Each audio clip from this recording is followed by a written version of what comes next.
Bonjour, aujourd'hui nous allons voir la courbe de pompe, la courbe de réseau et le point de fonctionnement suite à un équilibrage hydraulique qui va faire changer la courbe de réseau. Donc dans un premier temps, je réalise un modèle graphique de la vitesse 3 de la pompe SXM3225 où j'obtiens ce tableau avec d'un côté la delta P, donc HMT. Attention, la delta P qui est égale à ρGH fois la HMT. Petite précision sur le tableau.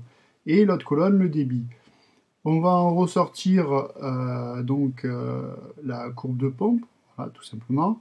Et il est à noter que sur cette courbe de pompe, nous avons trois zones. Alors la zone 1 correspondra à un effort mécanique maximum et donc un risque de bruit mécanique. La zone 2, c'est celle qu'on va préférer pour la sélection, celle qui donne un point de rendement le plus optimum. Et la zone 3, c'est la zone où nous aurons un risque de cavitation et donc de bruit donc avéré. Ce qui va donner une usure vraiment très prématurée de la pompe et avec de la casse. Pour tracer la courbe qui correspond au réseau avant équilibrage, on va tout simplement réaliser la mesure de la delta P de la pompe avec un kit manométrique. Donc en l'occurrence, là la pompe ne correspond pas, mais c'est pour montrer le kit manométrique. Suite au tracé des 2,25 bars sur le graphique, nous avons une correspondance de débit de 7 m3.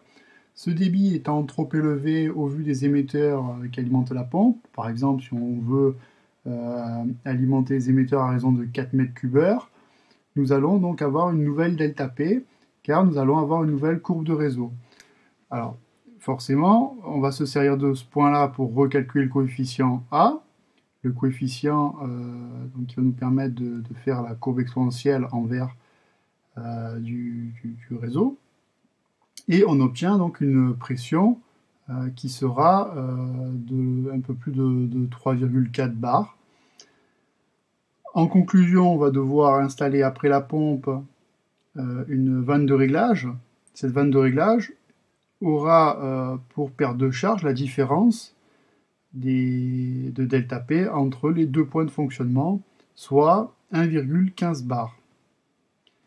La vanne de réglage qui sera réglée pour une perte de charge de 1,15 bar sera donc la vanne de compensation, celle qui va alimenter les différentes colonnes, et qui va donc laisser passer un débit de 4 m3.